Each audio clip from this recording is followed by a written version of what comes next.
I'm going to make an educated guess. I'm going to guess that you've joined this session because you are a Google Classroom user.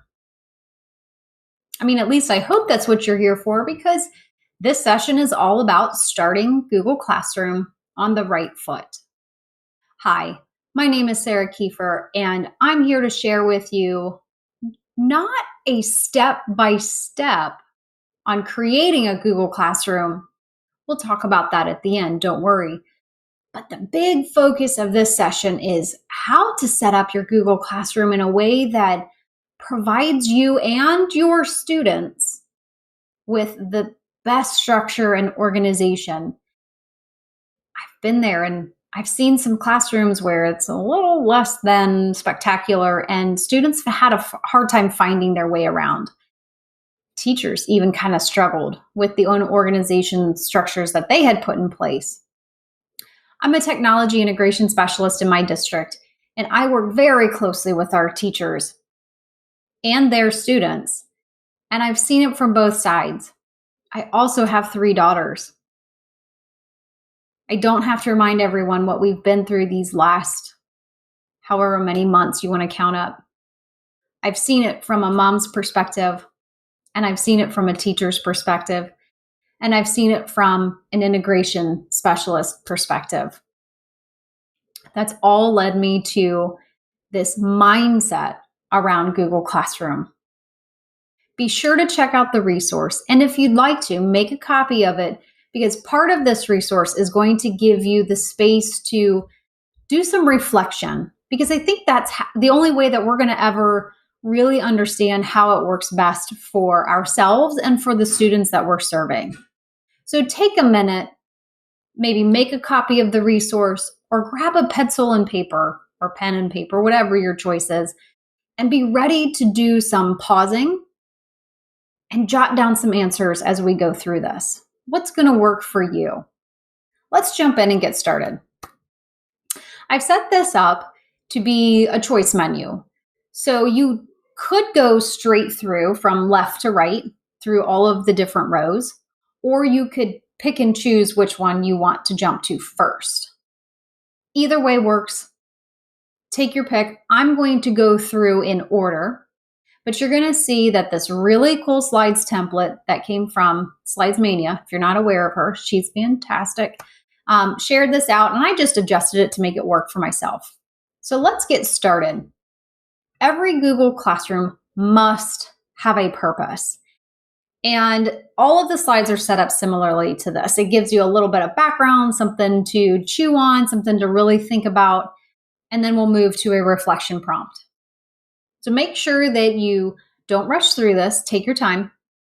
And if you need to, stop, have a conversation with a teammate or have a conversation with some other teacher that's down the hallway.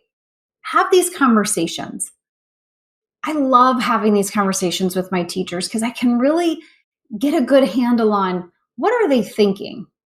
And the purpose of your classroom must be crystal clear. If you don't have a clear purpose for your classroom, I guarantee you it's going to probably be all over the place. So think about that. Give yourself that clear purpose. Now, Google Classroom is not an LMS. It's actually what they call a CMS, a class management system. It is gaining a lot of features that is making it more like an LMS, but I'd say it's not quite there yet. But it's fantastic with what it does. And honestly, Google Classroom is a wonderful management system to be using in your classroom. It's got fantastic features. Hands down, that ability to make a copy for every student, and the teacher can view it at the same time the student is viewing it, and it happens auto-magically, priceless. When students turn work in, it changes the ownership. It goes back and forth. It's that beautiful ebb and flow of a digital classroom. It's fantastic. You can provide feedback. You can share with the parents at home. They can get what's called the Guardian summary. And it can be an email every day if they have a Google account, or it could be a summary for the entire week. It's great as a great means of communication to communicate back and forth with parents, because we all know parents are at home supporting our students. We're at school supporting and educating those kids. We have to have that means of communication. So I ask you, if you can identify the purpose of why and how you're going to use Google Classroom before you begin, I know that you will be successful. Let's shift to the reflection prompt. So on this reflection prompt, here's where pause the video, take a minute, and write out your response. Or if you've made a copy of this resource, you can just type in where it says your response goes here. It's a text box that you can just go ahead and type in. But think about this year. And I know that some of you have probably already started your classrooms, but this might give you an idea of how you might need to shift it. And it's early enough in the year if you're watching this, or maybe you haven't started, or maybe you're going to choose to pivot and do something differently as the year goes on or at the grading break. So what's the purpose of your Google Classroom? And I know at first you're probably going to say it's to do the digital work. But is that really your purpose? Think about it for a minute. And I encourage you, pause the video. I'll be here when you're ready to come back. Now, if you've paused it, hey, I'm back. But if you didn't pause it and you're ready to move on, let's keep moving on. Now, if you click the X, it's going to take you back to the main menu. Clicking the right arrow, you're going to move on to the next prompt, which is adjust your perspective. And maybe this should have come before the purpose of your classroom.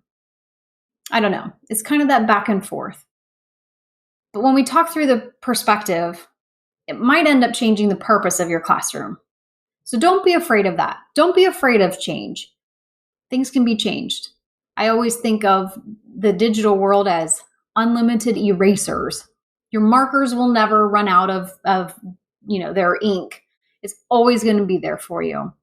So when you create your Google Classroom or Google Classrooms, I bet you jump in and you're like, I'm going to organize it in this way. Pause.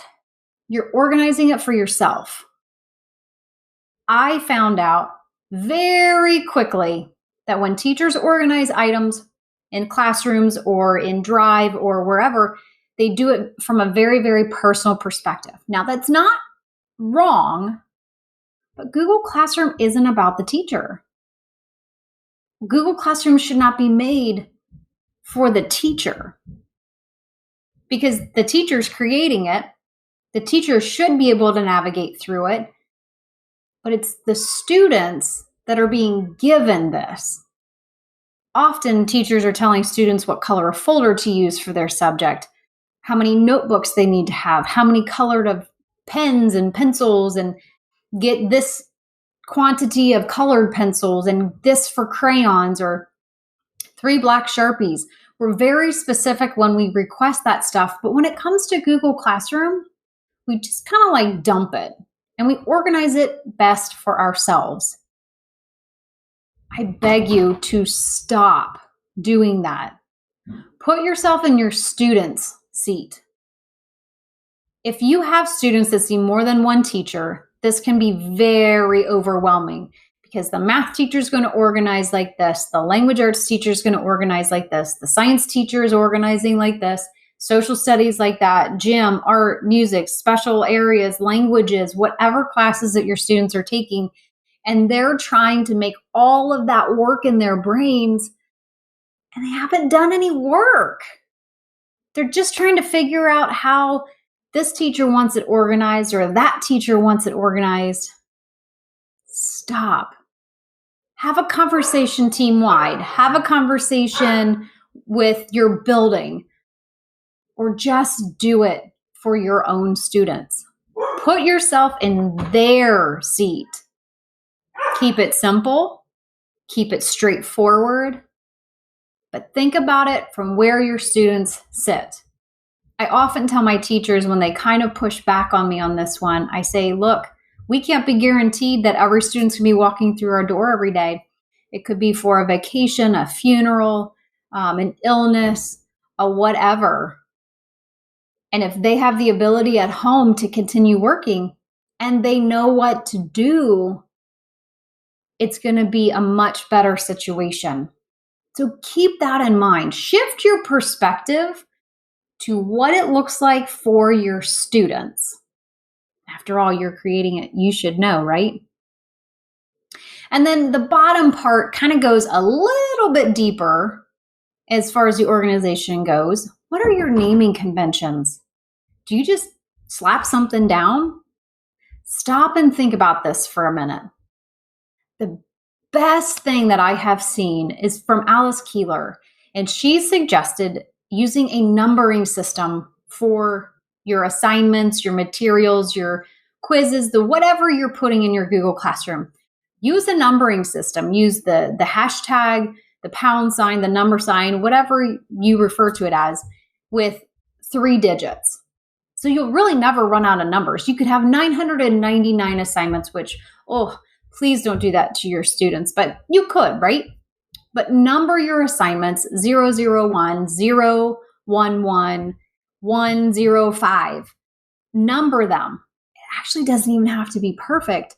That numbering system, again, for your students, is a very quick way for them to identify, if Mrs. Kiefer said that I should be on number 25 and I see number 13 or number 75, I can easily modify what I'm doing. And if students are at home and parents are supporting them and they get the Google Classroom email that says your child needs to complete number 50 and they're working on number 22, it easily helps the teacher or the parent at home adjust their student. And just for fun, you can add emojis in. And now that rich text editing is part of Google Classroom, you can also kind of jazz up your assignments. The caveat to all of this is whatever you put in your gradebook, please make sure the title matches what you're using in Google Classroom, including those numbers.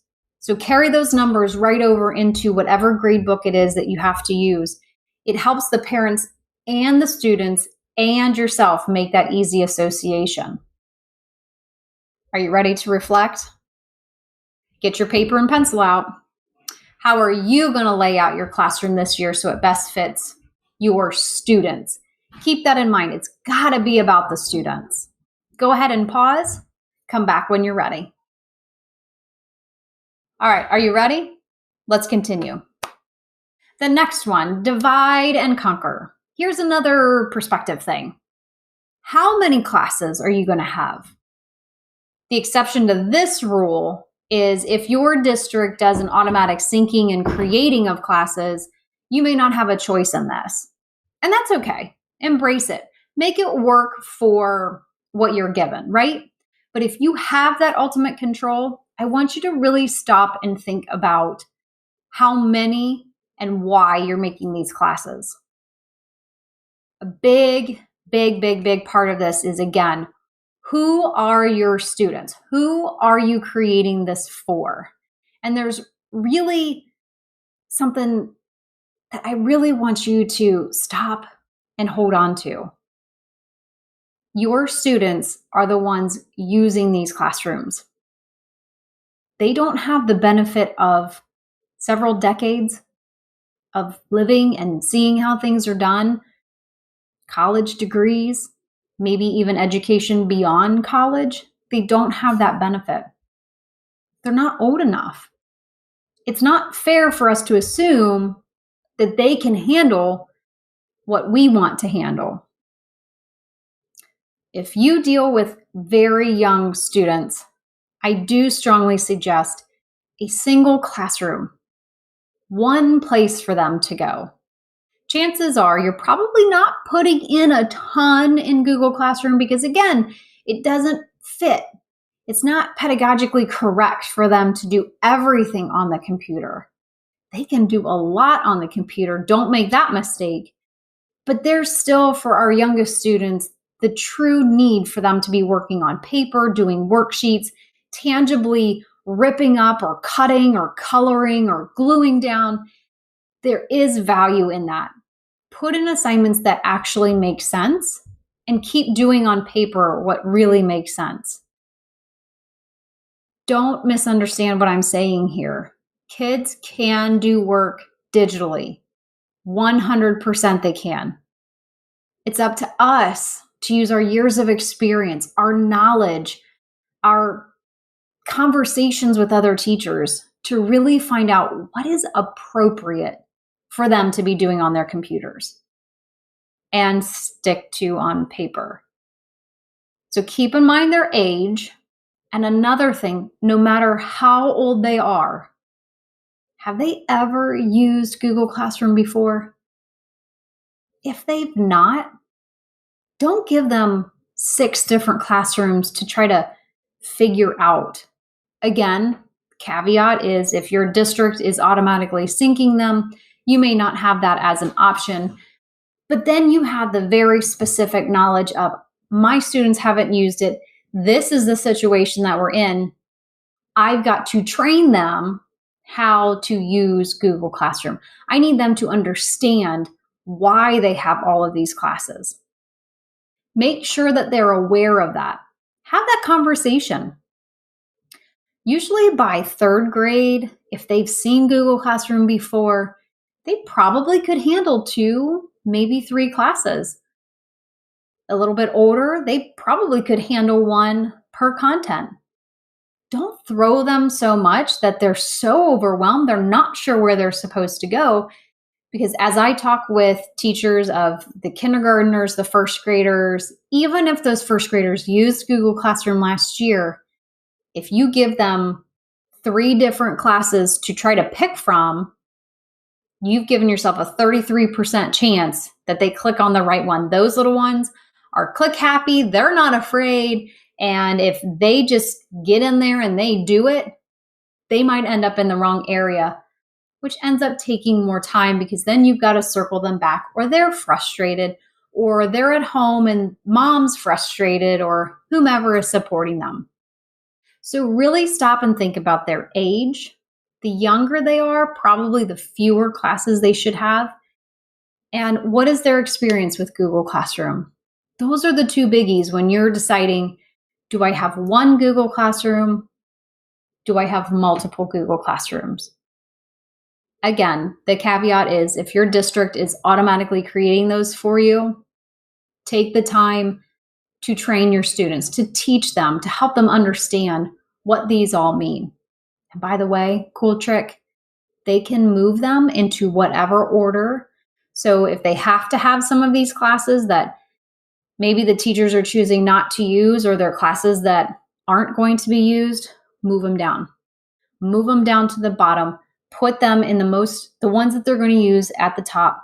It's very important that you give them every opportunity and every advantage in order to actually get the work done. All right, let's reflect. Again, pause the video or be ready to go.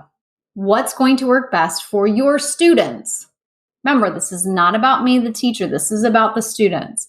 How are you going to create your classrooms to better help them stay organized?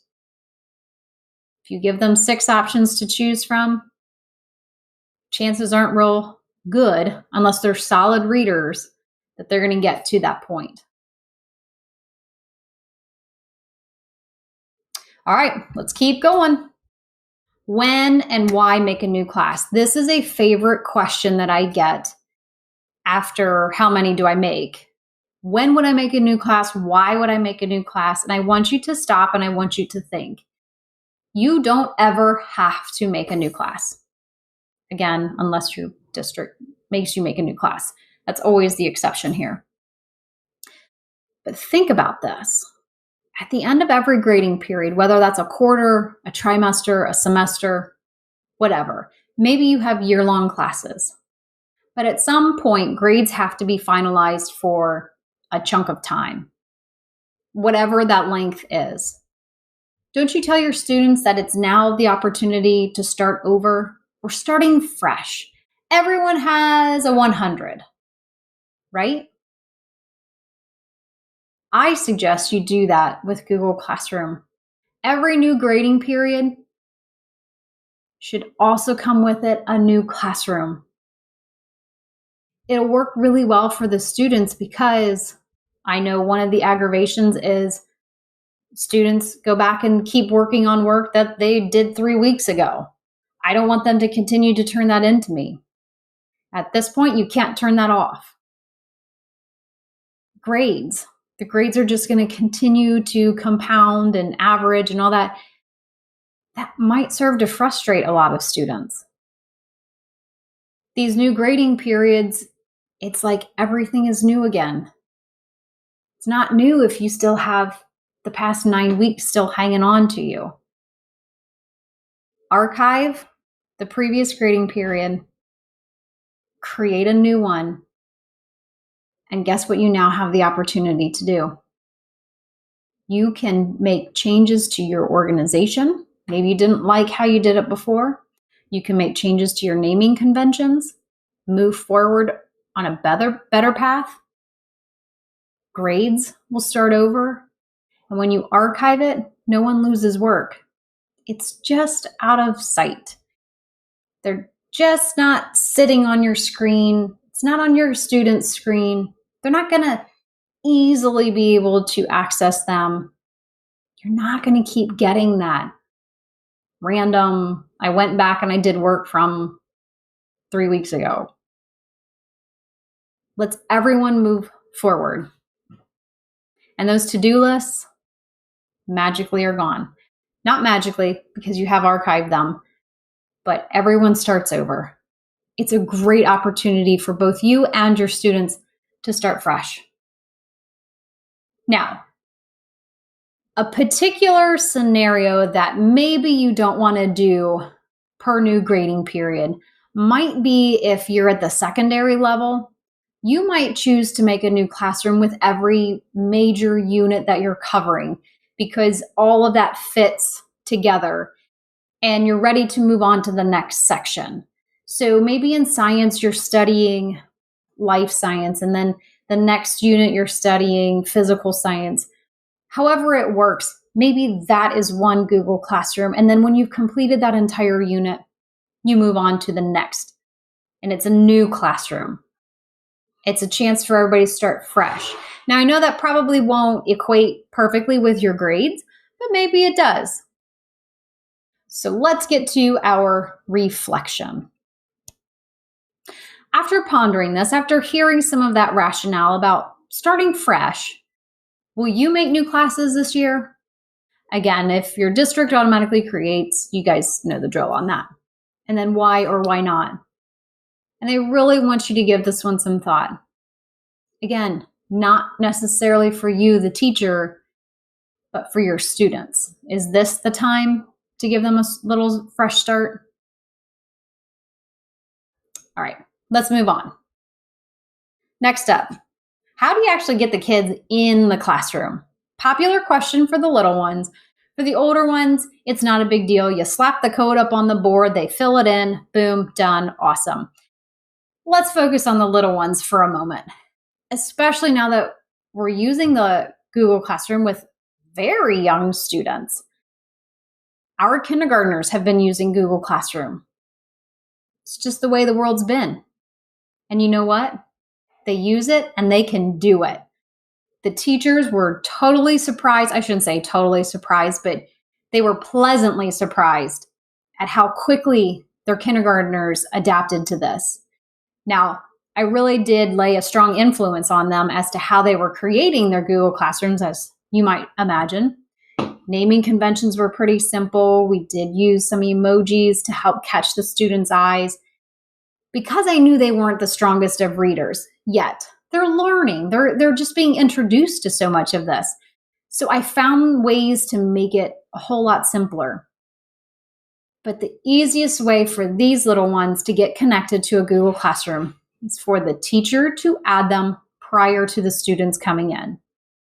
Now, even at the first grade level, they probably could handle the code. I would suggest that you really look at your code before you hand it to the kids because it tends to be, is that an L or an I, an O or a 0? Sometimes that gets a little bit tricky with the younger students, but if you regenerate the code, maybe you'll come up with another one. But if you can just have them go to Google Classroom, which is classroom.google.com/h, that's the homepage, or you have a link provided to them, say maybe on the homepage of all of their computers, whatever pops up, or they are taught what that app looks like on their Chromebooks. It's an easy click of the button to get them there. And then once they're there, they see your tile and all they have to do is click that blue join. No headaches, no wanting to pull your hair out. Super simple. And be sure to keep up with the improvements with the way we can have students join Google Classroom. I believe you can upload lists now. You can do some automatic syncing with your student information system. Those are going to have to be handled at a much higher level than you, the teacher. But if you stop and you do some investigating, figure out if that's really an option that you want to move forward with. I guarantee you, if you start doing some of that automatic syncing, it might provide some other consequences that maybe you're not aware of. So think about it, have conversations, and decide what's best for you, your teachers, your buildings, everyone involved, and then make that decision.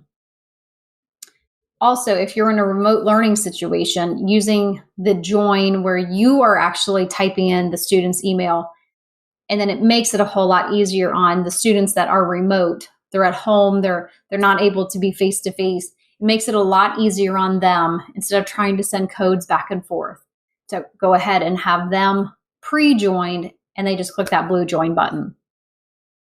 All right, let's reflect. Did you know about the invitation option? Will it work for you? And then why or why not? This might be a very simple, and you might go, oh, didn't know that. That's wonderful. Or, oh, yep, Sarah, I already knew about that. Let's move on. Next up, labeling using the topics. This is one that I have had a drastic change in the last 2 years. I was suggesting maybe subject areas, pick what's best for you. I was really drilling in the look at your students, what's working best for them. But then we all know what happened. Education has changed, circumstances have changed, and we're changing with it. I've also changed my thinking and my philosophy on what to do with these topics. As a district, we looked at how can we best support our students and the parents that are supporting those students as well. So we went with the idea that topics needed to be labeled by the week. I wasn't the biggest fan of this, and then I saw it in action and I fell in love. It makes so much sense to have your Google Classroom organized by the week, because students have to simply know the date, or you could use the label of today, keep that at the top, and then move the items down into that particular week's topic, where it says week of September 3 through 8, or October 9 to 14, whatever the dates are for that particular week. But it gives those students a very clear time reference as to where it should be, when it should be, and the order in which they should be doing things. It has worked so well that I think a great many teachers out there, it's out there, guys. Everyone, not everyone, lots of people are doing this, and it's working because it's a very simple and easy to follow recipe for encouraging students and supporting students as to what it is that they need to do. Now, again, if you think of older students, maybe that's not necessary. I could probably argue that point, but I want you to really stop at this point and really think, are your students spending time searching for the work, or are they spending their time doing the work? I had that thinking way back when I was still in the classroom of I wanted my students to be spending the time actually doing the work, not trying to figure out what it was or where it was or how to do it. I tried to be very clear and straightforward, which I actually found meant I needed to simplify things.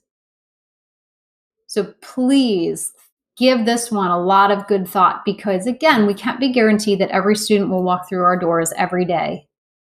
They might have to do some of their school at home. So let's support them. Let's reflect.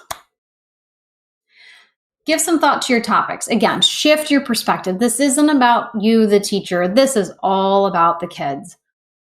How are you going to create your topics to make the most sense for them? Pause and think about that for a minute, and then let's move on. Due dates. This can really spark a good conversation with teachers. Do you use due dates? Do you not use due dates? Oh, I absolutely adore due dates. Oh, I hate due dates. And you could go back and forth. They can be your best friend. They can be your worst enemy. But at the end of the day, due dates do give students some sort of deadline, some sort of final, some sort of we've got to get here. Due dates can be adjusted, guys. You can always go back and make a change to that. I never pushed due dates forward. There were a few times that I really wanted to because it just didn't take us as long as it needed to, but I never pushed it forward. But I was always willing to push it back if we really found the need that we needed more time. We needed to dig a little deeper. We needed to research some more. We needed to have another class discussion. Due dates kept us on track. Due dates kept us focused. And I think about myself. I operate really well with due dates. But again, shift your perspective. If you give a student a worksheet, and let's go back in time a little bit, you give them a worksheet and you say, here, do this. Probably one of the first questions they're going to ask you is, okay, when is it due? When do I have to have it turned in? If you say, oh, I'm not going to give this one a due date, be honest. Are they going to do it? Really? Be honest with yourself.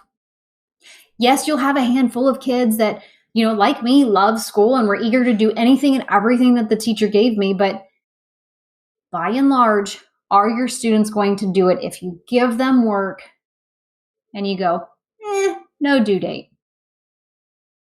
You might even say, well, but what about the younger students?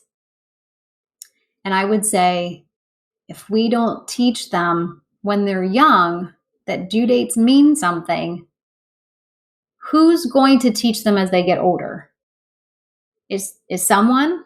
Can you be confident of that?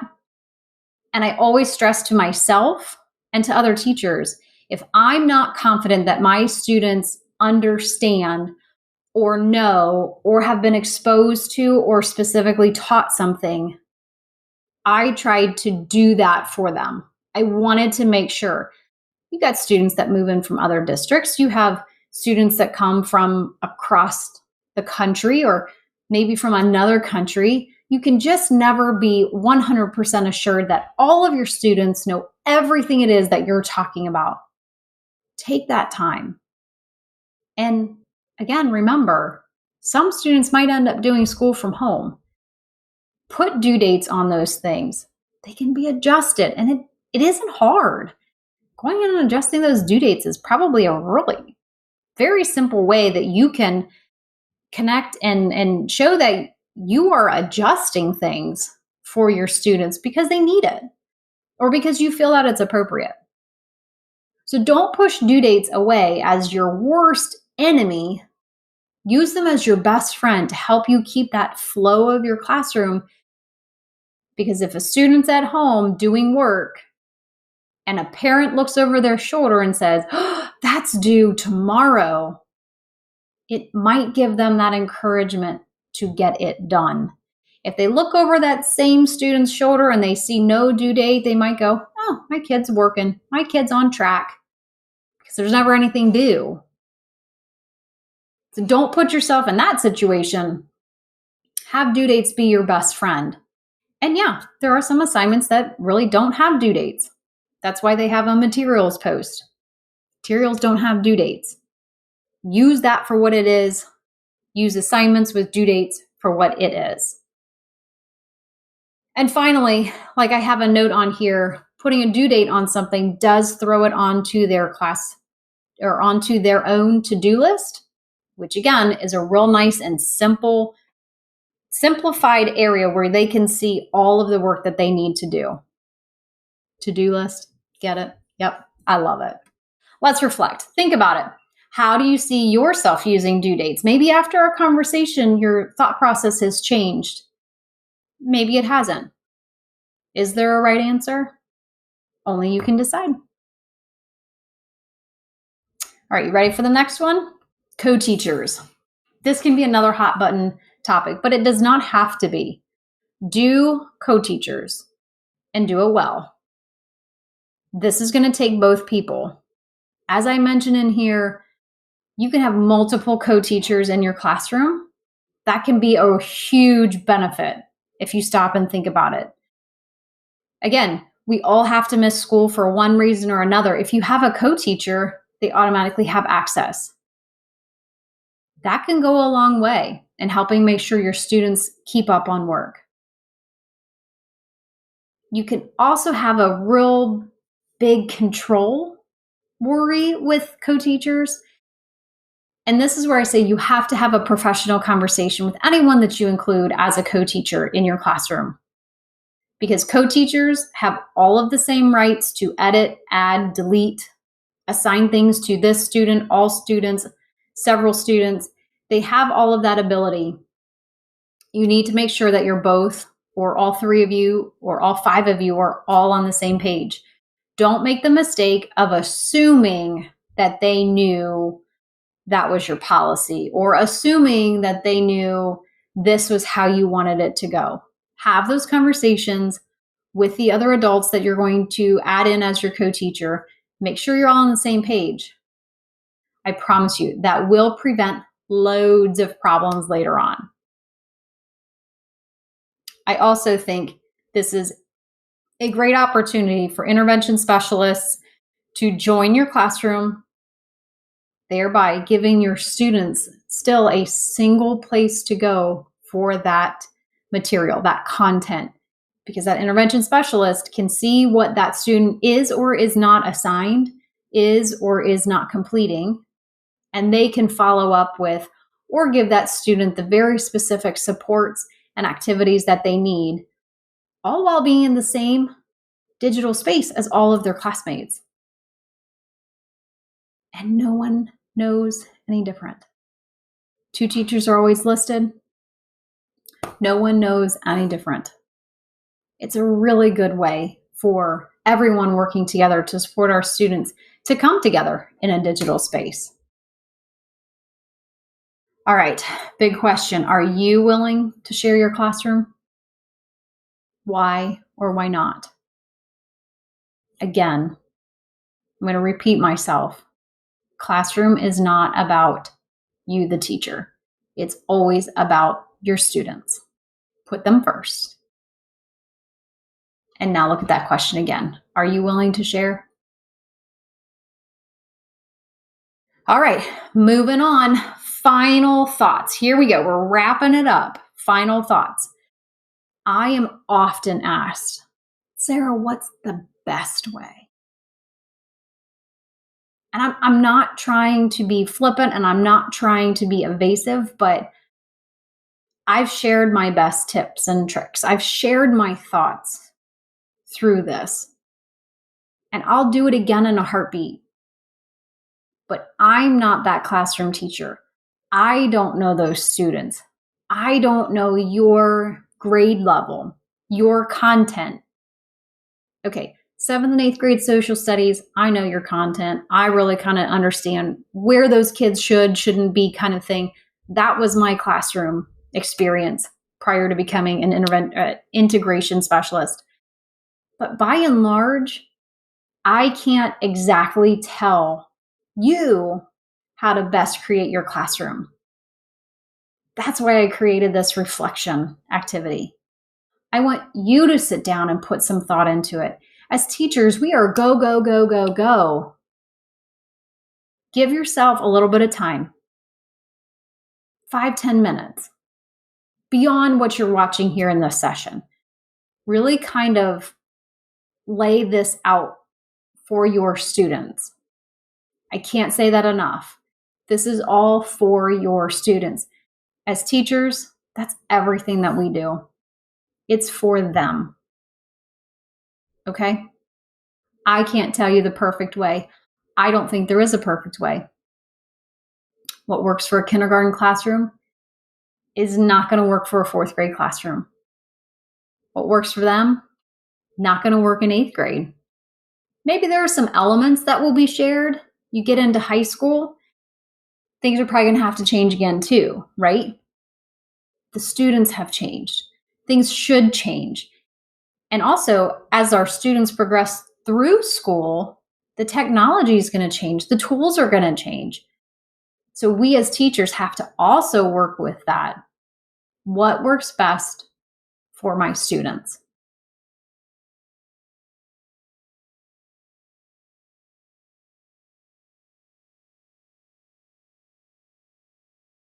This next chunk of Start Your Google Classroom on the Right Foot actually does involve creating your Google Classroom. And we're going to lay on top of and talk about, but I promise it's not going to be a long portion of it. This is actually the smallest portion, because if you can get your thinking in order and really have that strong idea of how you're going to set up your classroom, the aspects that you're going to use of it, how you're going to use co-teachers, due dates, all of that stuff, if you can get that part nailed down, actually creating the Google Classroom and all of the settings, it honest and truly is a very simple process.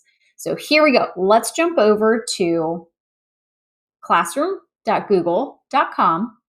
And if you've logged in before, it's probably going to take you right to this page. You can see I have a few Google Classrooms already set up that I'm the teacher in. We're going to start from scratch. We're going to start with a new classroom, and I'll walk you through those steps as to what does it look like the first go round.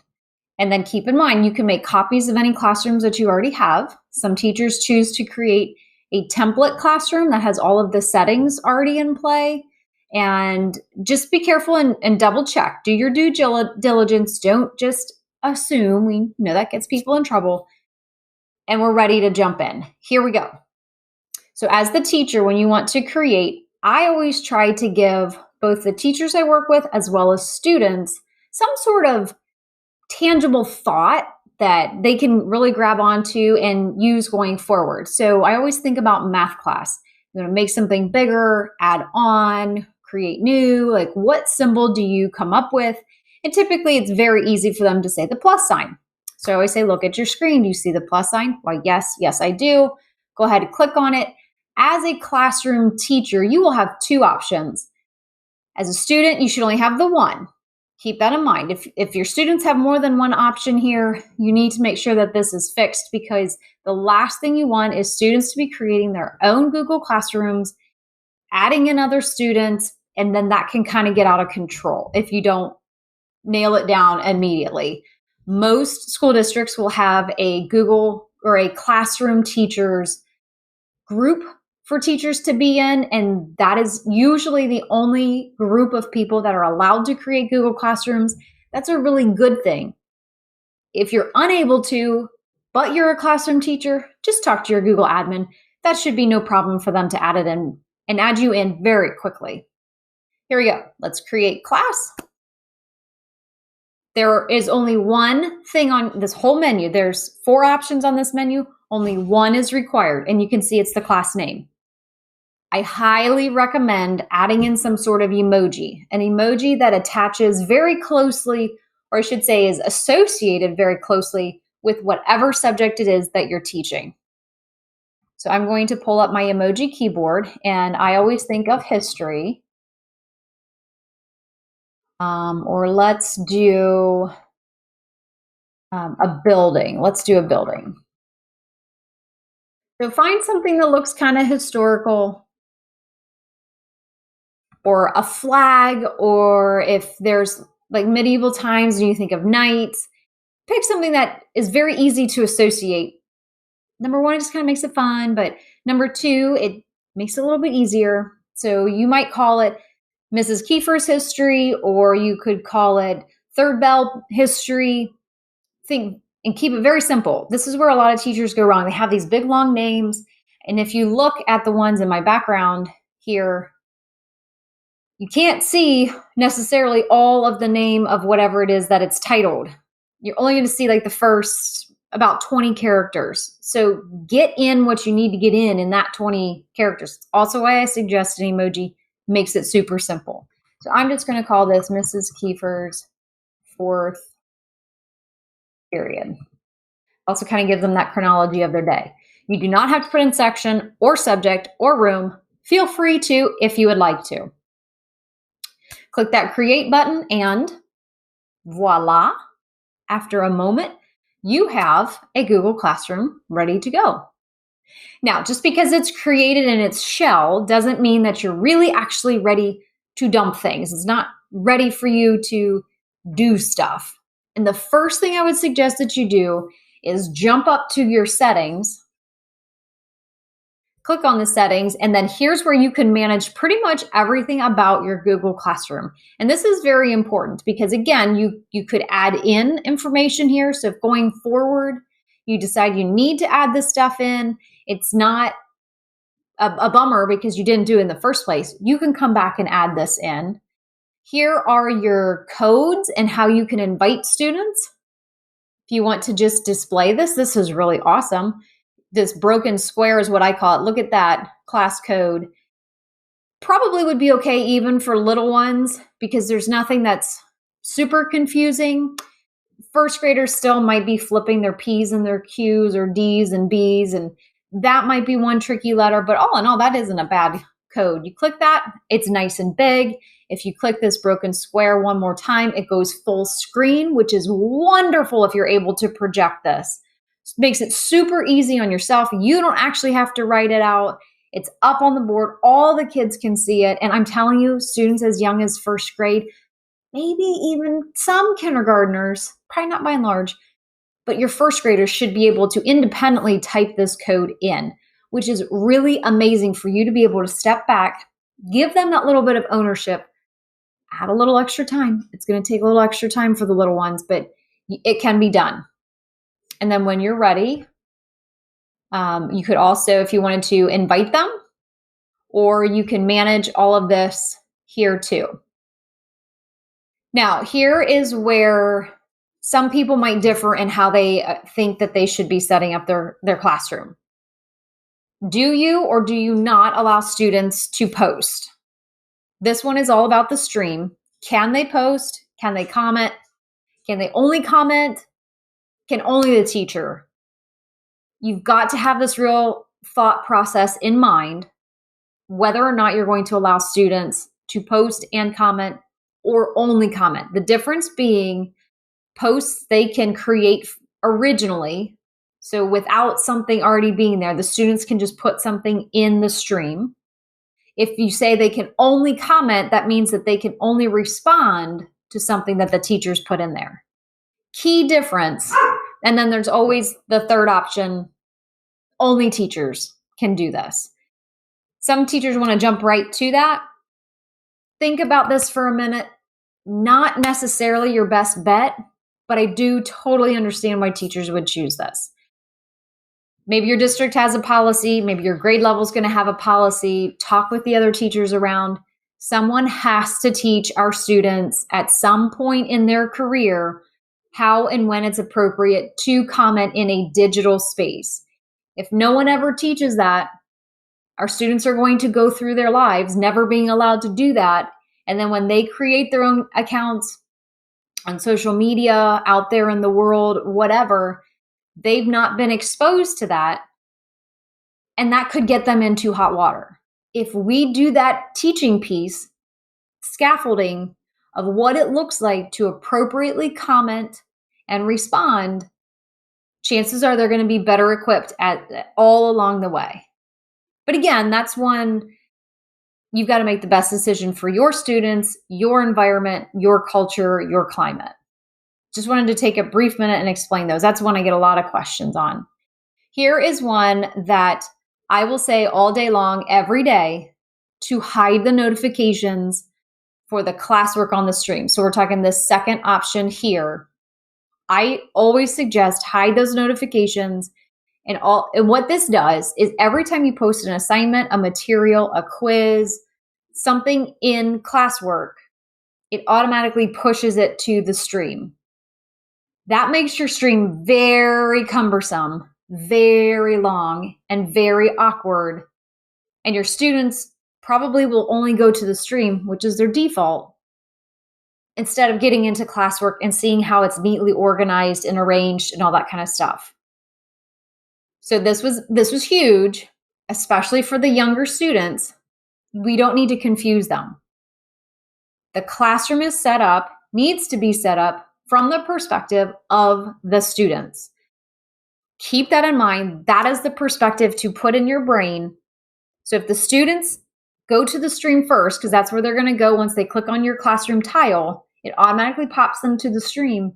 If they see a whole list of stuff, A, that could be overwhelming. B, it could put them in the wrong spot. And also it could make it very difficult for them to navigate and find what you are asking them to do.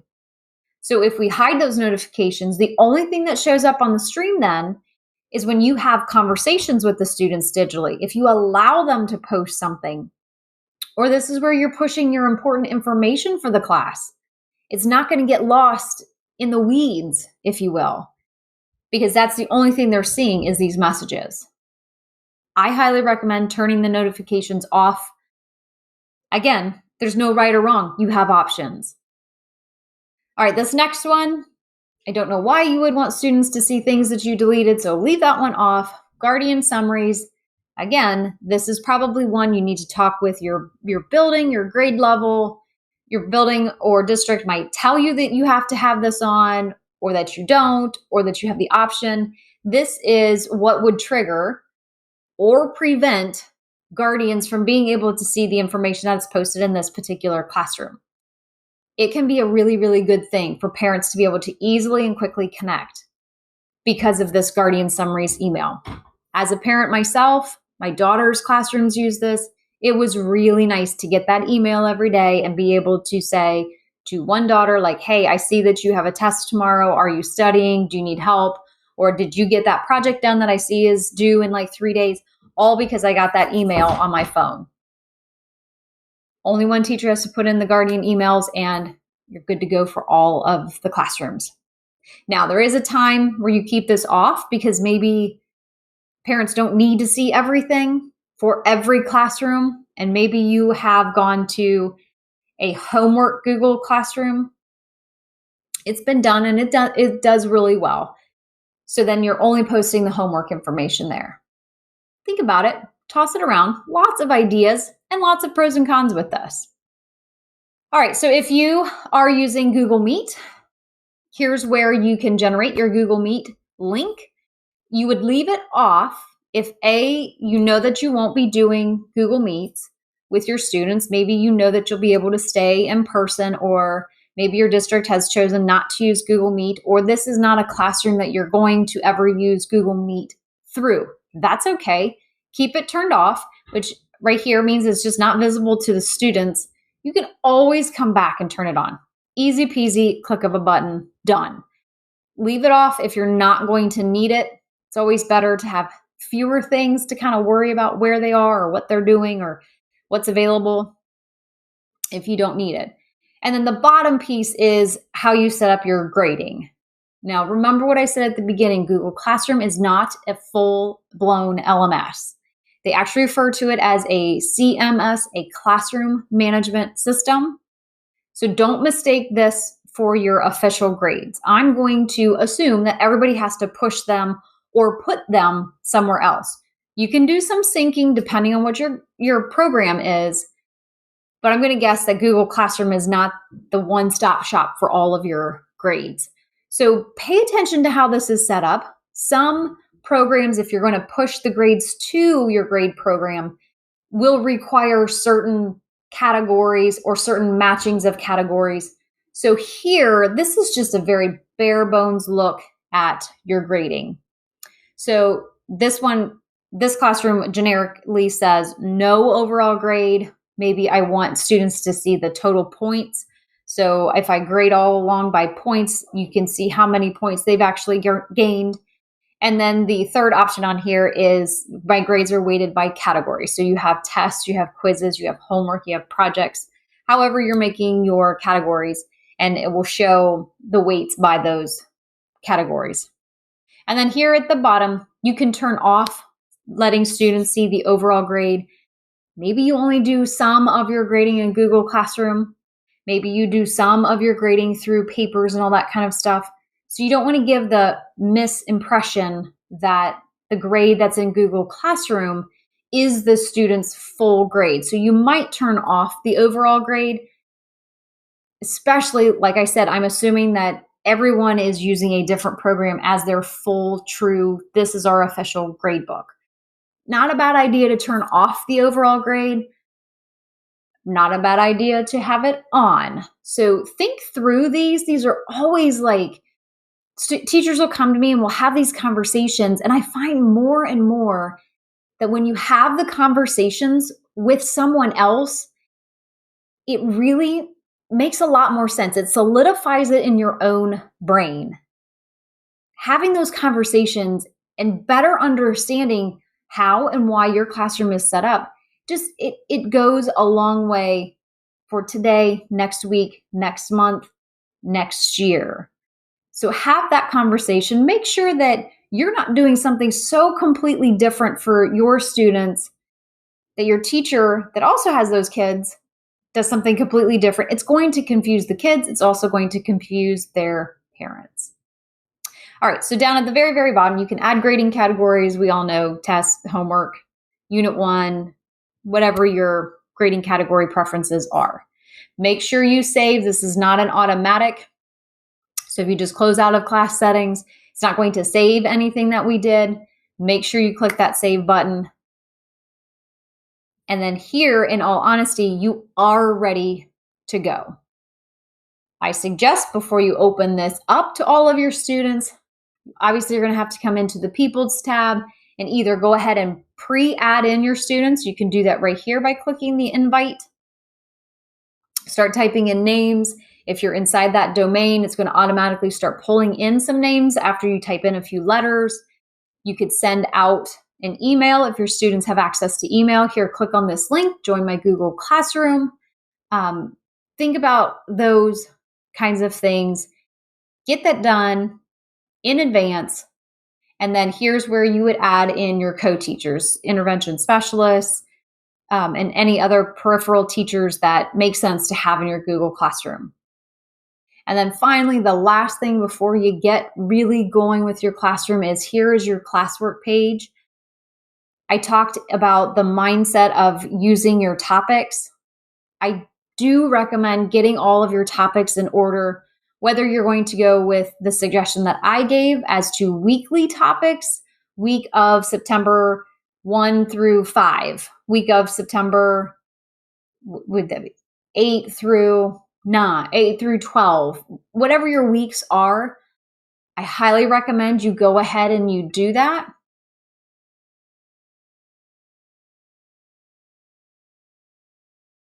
And I would even suggest doing them backwards. This is one of my special tips. I recommend you do them backwards, and here's why. Students are only going to see something, just like it says right here, if that topic has a post in it. So if it has something that's available to the students, that's the only thing they're going to see, or that's the top thing they're going to see. So when I publish something here, my students won't even see this. And in fact, if I had students added into this classroom right now, they see nothing on the classwork page. Only I can see the topics. So imagine if you had like your 9-week grading period or your 12-week grading period or your however many week grading periods, you had them already backwards. But as you go through the quarter, you're building this. But it's kind of a mindset trick because the students will only see the area that has assignments publicly posted to them. So it's only until those things get published that they'll be able to see them. So that also means then that each week when you add in new, that still remains the stuff at the top. Add in new the next week, that is what is at the top. So everything just automatically gets pushed down without you having to manually maneuver anything. But your week's already set up, something that you can get done in a handful of minutes before school even starts and done. All right, the last tab is your grades tab. Obviously, nothing's going to show up until I have students, until I have started putting in some assignments and start getting back some of their grades. But I do hope that this quick overview of the settings and of the creation of Google Classrooms really does help you, along with all of the thinking that we put in prior. I hope this goes a long way in helping you create your Google Classroom so that you're starting on the right foot. And don't forget the very last fun, exciting thing that so many teachers enjoy doing. You can select a theme for your classroom. I don't have to have this breakfast table with the peach color. I can choose a pre-created theme that Google provides, or I can upload any image that I have created. There's so many different ways that you can create images. Keep in mind that it will do accessibility checks. It is very conscious of, and it's automatic, making sure that the contrast is of a good difference to make sure that people of all kinds of needs are able to easily view your Google Classroom. Thank you for joining me. I hope that I've provided some thinking tips as well as some practical tips for you to start your Google Classroom on the right foot this year and every year going in the future. But I do want you to know that you can reach out and work with Casey, myself, any of the other Shake Up Learning trainers. We'd be happy to work with you, whether it's about Google Classroom or a different LMS or maybe other Google tools or ways of thinking. Reach out to us. We'd be happy to help you, and we'd love to work with you.